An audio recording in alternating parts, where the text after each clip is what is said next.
안녕하세요. 저는 서초구에 사는 50대 중후반에 접어든 여자입니다. 제가 여기에 글을 쓰게 된 이유는 저희 딸이 어이없는 이유로 파혼을 당했기 때문인데요. 원래 결혼이라는 것은 당사자 둘이 서로 좋으면 그만 아니었나요? 아직도 집안 배경이라는 것이 중요한 세대인가요? 집안 배경 때문에 결혼 반대한다는 것은 다 옛날 말인 줄만 알았어요. 저는 나름대로 세상이 많이 변했다고 생각했었는데 변하려면 아직도 한참 멀었나 봅니다. 저희 집안은 남들이 봤을 땐 되게 평범하고 그닥 부유해 보이진 않아요. 남편과 저는 친구 따라 있는 돈 없는 돈 털어서 부동산에 투자를 하게 되었는데 그게 대박이 터져서 수많은 돈이 저희 손에 쥐어진 거예요.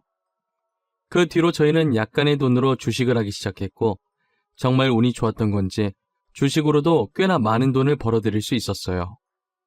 저희 가족은 많은 돈을 가지게 되었다고 해도 초심을 잃지 말자는 생각을 항상 하고 있었어요.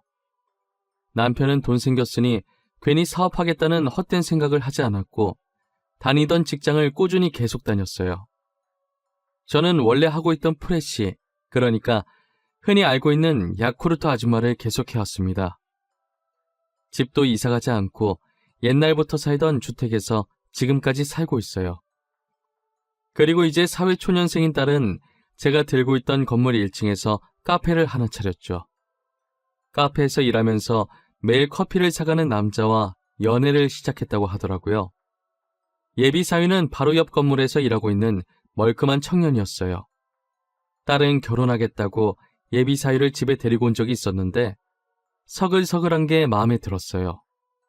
저는 평소 제 건물을 직접 청소하는 것을 좋아했어요. 괜히 돈 주고 청소하는 사람 고용했다가 제 마음에 들지 않아서 그냥 제가 하기로 마음먹은 것이죠.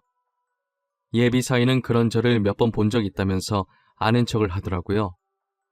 어머님께서 항상 지희 가게 건물 청소하시는 거 봤어요. 어쩜 그렇게 부지런하세요? 젊은 저도 어머니처럼 부지런히 움직이고 싶은데 마음처럼 쉽게 안 되던데. 내가 뭘, 별거 아니야. 그냥 가만히 있긴 뭐해서 사부작거리는 거지. 내가 좋아서 하는 거라 그렇게 힘든지도 모르겠어. 아침 일찍부터 야구르트 방문 판매에 이렇게 건물 청소까지 하시잖아요. 그 나이에 그렇게 움직이기 쉽지 않으실 텐데. 저희 엄마도 집에만 계시거든요. 어머님은 진짜 대단하세요. 에이, 아니야. 나한테 지금 잘 보이려고 일부러 계속 이러는 거지? 안 그래도 돼. 그러지 마. 나 진짜 너무 부끄러워. 부끄럽다고 그만하라고 하긴 했지만 저를 치켜 세워주는 예비 사이가 싫지는 않았어요. 아무리 빈말이라도 요즘 친구들은 저렇게 말을 잘 못하잖아요. 제게 노력하려는 게 보여서 예비 사위의 첫인상은 아주 좋았습니다. 저희 남편도 아무 말 안 했지만 예비 사위를 마음에 들어하는 것 같았어요. 그렇게 저희 딸도 예비 사위 집에 인사드리러 갔다 와서 상견례를 하기로 했습니다. 딸의 시부모님이 되실 분들도 예비 사위 못지않게 성격이 좋아 보이셨어요. 두 분께서 되게 인자한 미소로 저희를 반기고 계시더라고요. 첫인상이 너무 좋아서 저런 가족이라면 우리 딸을 믿고 맡겨도 되겠다는 생각을 하고 있었어요. 하지만 말하면 말할수록 어딘가 이상한 느낌이 들더라고요. 우리 아들에게 사돈에 대해서 많이 들었습니다. 사돈 어른께서 자동차 관련해서 일을 하고 계신다던데 자금이 많이 들어가겠어요. 저희 회사가 아무래도 큰 편이라 자금이 많이 들어가긴 하겠죠. 저도 정확히 얼마나 들어가는지는 모르겠네요. 근데 왜 물어보시는 건지... 아니에요. 그냥 한번 여쭤본 말이었어요. 보통 자금을 여유분까지 넣어놓고 계신가 봐요. 정확한 금액을 모르시는 걸 보니. 네, 아무리 일 잘하는 사람이라도 실수할 때가 있잖아요. 결제일을 착각할 수도 있는 거고, 그것 때문에 회사가 망할 수도 있으니 여유 자금을 미리 넣어놓는 편이더라고요. 그렇군요. 회사가 제법 체계적이네요. 결제일 착각해서 망할 일은 없겠어요. 제가 초면에 질문이 너무 많았던 것 같네요. 얼른 식사하시죠. 예비 안사돈이 계속 남편한테 저희가 엄청난 사업을 한다는 것처럼 이야기하는데 저는 그냥 제가 잘못 알아들은 건가 싶어서 깊게 생각하지 않고 그냥 넘어갔어요. 그렇게 결혼 날짜까지 잡고 상견례를 무사히 잘 끝내고 집으로 돌아왔어요. 집으로 돌아오는 순간부터 결혼 준비로 바쁘게 움직여야겠더라고요. 예비 사이가 빨리 결혼하고 싶다고 하는 바람에 조금 촉박하게 날짜를 잡은 터라 저는 딸과 급하게 혼수랑 웨딩드레스를 보러 다녔어요. 금방 끝날 줄 알았는데 생각보다 준비할 게 너무 많더라고요. 그래도 저희 딸이 시집가서 밉보이면 안 되니까 없는 시간까지 쪼개서 뛰어다녔습니다. 그런데 결혼 일주일 남겨두고 딸이 울면서 집으로 돌아왔더라고요. 왜 그러냐고 무슨 일 있냐고 물어보니 예비 사위가 헤어지자고 했다는 겁니다. 갑자기 예비 사돈이 딸과의 결혼을 반대했다는 거예요. 저와 남편은 마른 하늘에 날벼락 맞은 것도 아니고 하루아침에 파혼을 당하니 당황스러웠어요. 이유라도 알고 싶었는데 아무리 물어봐도 딸은 입을 꼭 다물더라고요. 제가 말할 때까지 자신을 놓아주지 않을 것 같으니 겨우 입을 열었어요. 오빠가 나랑 결혼하고 싶어서 우리 집안이 사업하는 집안이라고 거짓말을 했대. 아빠 지금 다니고 있는 회사 아빠 거라고, 아빠가 사장이라고. 뭐? 이게 무슨 안서방이 진짜 생각이 있는 거야 없는 거야? 아니 어쩌자고 어른들한테 강 크게 그런 거짓말을 한 거야? 그래서 자기도 너무 양심에 찔려서 사실대로 아빠는 월급 받으면서 회사 다니고 엄마는 야쿠르트 아줌마라고 그리고 가끔 건물 청소하러 다닌다고 했대. 어쩐지 안싸돈이 그이한테 자금이 어쩌고 체계적 어쩌고 하더니 우리가 사업하는 줄 알고 지방 배경 보고 결혼 허락한 거였네. 알고 보니 예비 사이가 저희 딸과 결혼하고 싶어서 거짓말을 쳤던 것이었어요. 그리고는 예비 사돈이 딸한테 전화해서 하마터면 사기 결혼할 뻔했다면서 화를 내려다가 자기 아들이 결혼하고 싶어서 거짓말 친 것이니 그냥 넘어가겠다고 했다는 거예요. 거짓말 친 건 자기 아들인데 왜 저희 딸한테 그냥 넘어가겠다면서 으름장을 놓는 건지 모르겠더라고요. 그러면서 결혼은 없던 일로 하자고 했다더라고요. 저는 아무리 이해를 하려고 해도 이해를 할 수가 없었어요. 둘이 좋아서 결혼하겠다는데 도대체 둘 결혼에 저희 직업이 왜 중요한 건지 모르겠어요.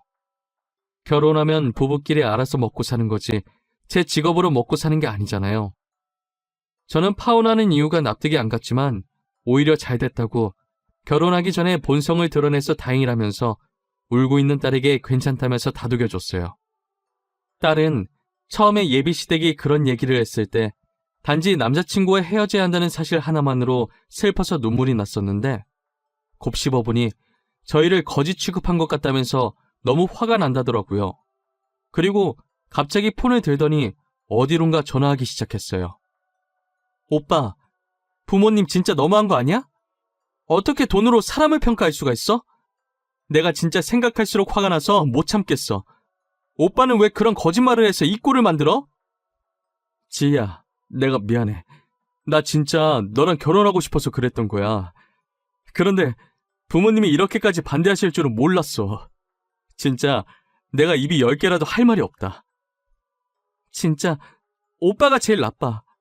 우리가 거지도 아닌데 왜 이런 취급을 받아야 하는데? 아빠가 회사 다니는 게 뭐? 엄마가 야구르트 아줌마인 게 뭐? 그게 그렇게 나쁜 직업이야? 나쁜 직업은 아니지. 그런데 우리 엄마 입장에선 좀 그랬나 봐. 내가 엄마 대신 이렇게 사과할게. 그러니까 화 풀어, 어? 내가 다시 잘 설득해 볼게. 됐어. 설득하지 마. 나도 결혼 안 할 거야. 우리 부모님 무시하는 집안이랑 결혼 못 해.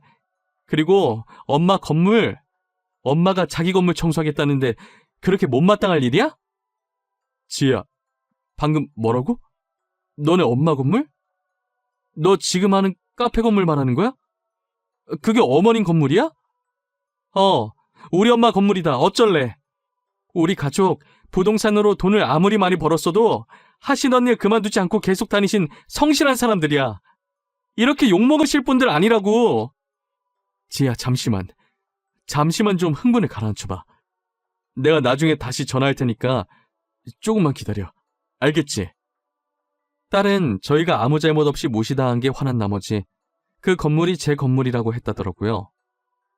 예비사위는 그 소리를 듣고 조금만 기다리려고 하고 끊더니 곧바로 예비 안사돈한테 전화가 왔다고 해요. 지희야, 우리가 뭔가 잘못 알고 너에게 실수를 한 것 같구나. 정말 미안하다. 우리 아들과 예정대로 결혼식 올리고 우리가 실수했던 것은 잊어다오. 실수요? 지금 실수라고 하셨어요? 무심코 던진 돌에 개구리 맞아 죽는다는 말 모르세요? 어머님, 저희 가족이 지금 그 개구리예요. 어머님께서 던진 돌에 저희가 맞아 죽었다고요. 말을 또 왜 그렇게 삐딱하게 하는 거야? 내가 오해했다고 미안하다고 하잖니.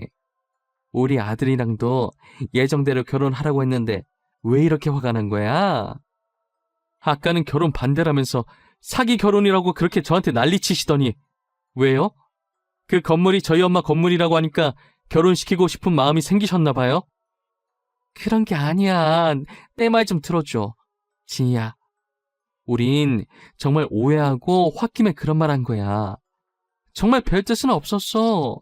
우리가 제대로 알아봤어야 했는데 미안하구나. 됐어요. 마음에도 없는 사과 그만하세요. 이젠 제가 결혼할 마음이 없어요.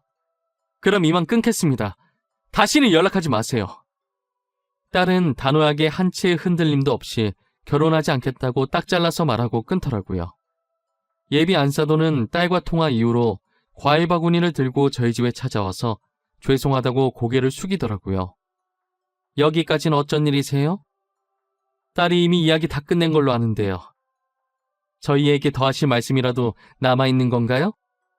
죄송합니다. 저희가 실례를 했네요. 이제껏 저희가 했던 말들은 잊어주세요. 저희 아이들 결혼도 얼마 남지 않았잖아요. 오해는 풀어야죠. 오해는 무슨 오해요? 일방적으로 화내셔놓고 무슨 오해요? 그리고 결혼은 이미 안 하기로 결정한 것 아니었나요? 저희 혼수랑 드레스 다 취소했는데요. 취소하셨다니요. 사돈까지 정말 왜 그러세요? 저희가 이렇게 고개 숙여 사과하잖아요. 아이들이야 아직 어려서 홧김에 파혼하겠다고 한다지만 어른인 저희는 이 일을 풀어야 하지 않겠어요? 저도 생각이 성숙하지 못한지라 전혀 풀고 싶지 않네요. 귀한 걸음하셨는데 죄송합니다. 조심히 가세요. 그리고 들고 오신 과일은 댁에 도로 가져가셔서 가족들이랑 많이 드세요. 저는 더 이상 예비 안사돈의 말을 듣지 않고 대문을 닫아버렸어요. 그 뒤로 예비사위가 딸한테 전화하고 문자하고 난리를 치길래 딸은 니네 부모한테 그렇게 살지 말라고 전화하면서 답장을 보내고 폰 번호를 바꿔버렸어요. 예비사위에게 또다시 연락 오면 물 한 바가지 부어버릴 거라면서 딸은 아직도 화가 단단히 났더라고요. 그런 못된 심보를 가진 예비사돈을 보고 하늘이 놓였는지 얼마 지나지 않아 그 집안이 망해서 야반도주를 했다는 얘기가 저희 귀에 들렸어요.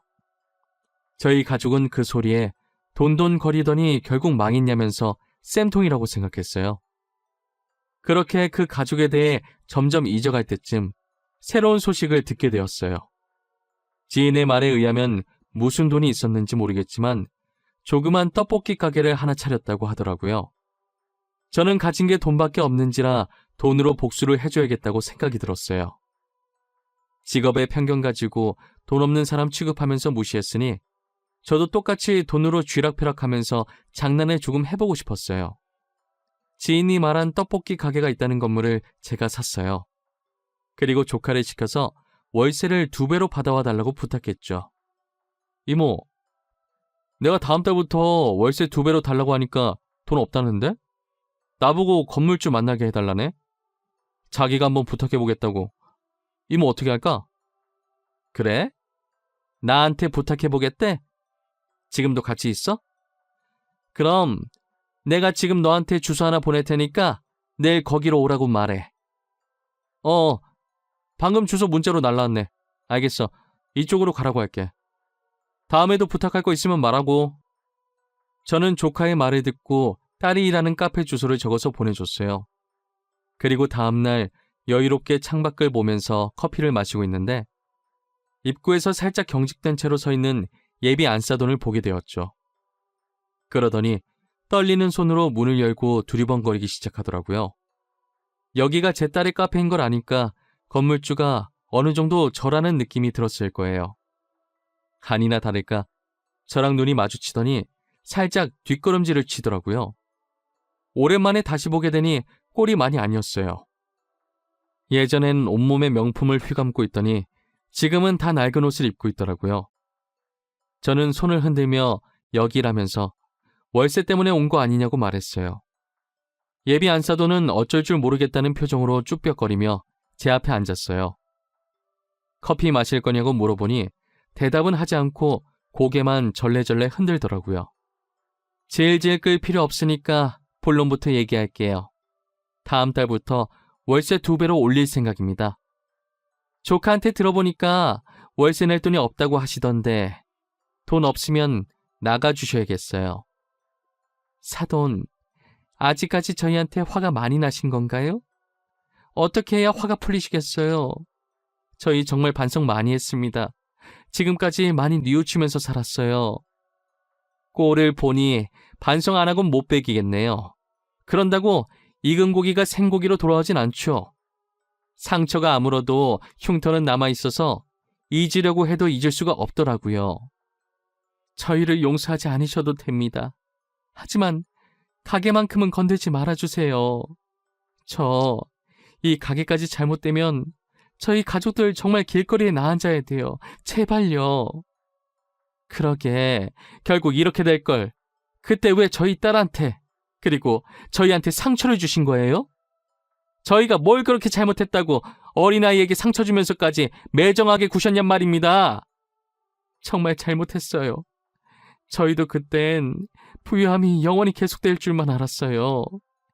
너무 어리석었던 거 잘 압니다. 저도 지금 후회하고 있어요. 이미 늦었어요. 저는 용서해줄 생각이 전혀 없거든요. 돈 없으면 다음 달부터 당장 가게 빼세요. 이만 가볼게요. 저는 예비 안사돈에게 모질게 얘기하고 카페를 나왔습니다. 제가 나가고 난 후는 어떻게 됐는지 몰랐었는데 예비 안사돈이 카운터로 가서 음료를 만들고 있던 딸한테 무릎을 꿇고 빌었다고 하더라고요. 딸은 본 척도 하지 않고 만들고 있던 음료를 마저 만들었다고 합니다. 쪽팔린지도 모르는지 계속 그렇게 무릎 꿇고 있길래 딸은 이제 일어나라면서 하루 종일 자기 앞에 이러고 있어봤자 자신은 제 마음을 돌릴 힘이 없다고 말했다고 하더라고요. 결국 예비 안사돈은 아무것도 해결하지 못한 채 돌아갔고 얼마 후 가게를 뺐어요. 그 뒤로는 그 집안 소식을 들을 수가 없었어요. 아무도 모르는 곳으로 자취를 감췄다고 하더라고요. 모든 잘못은 부메랑처럼 자기 자신에게 돌아온다는 말 한 번쯤은 해보신 적 있으시잖아요. 저 말처럼 어떤 잘못을 하면 자신한테는 그 잘못의 2배로 돌아오는 것 같아요. 사람은 살면서 누구나 실수를 할 수는 있습니다. 오히려 실수를 한 번도 안 해본 사람 찾는 게 더 어려울 거예요. 하지만 본인의 검은 속내를 드러내고 남에게 상처 준 후 나중에 그것을 실수라고 포장하지 마세요. 그것은 실수가 아니라 본인의 본래 인성이 그런 거예요. 검은 속내를 가지고 있다고 해서 무조건 본래 인성이 잘못됐다는 게 아니라 그걸 참지 못하고 남에게 상처 주면서까지 분출해내는 게 잘못이라는 거예요.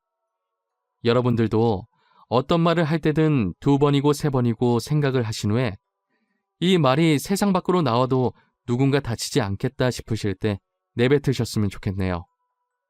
제 이야기는 여기까지입니다. 지금까지 저희 이야기를 들어주신 모든 분들, 새해에도 늘 건강하시고 감기 조심하시고 하고 싶으셨던 일들이 있으시다면 모두 성공하는 한 해 되셨으면 합니다. 감사합니다.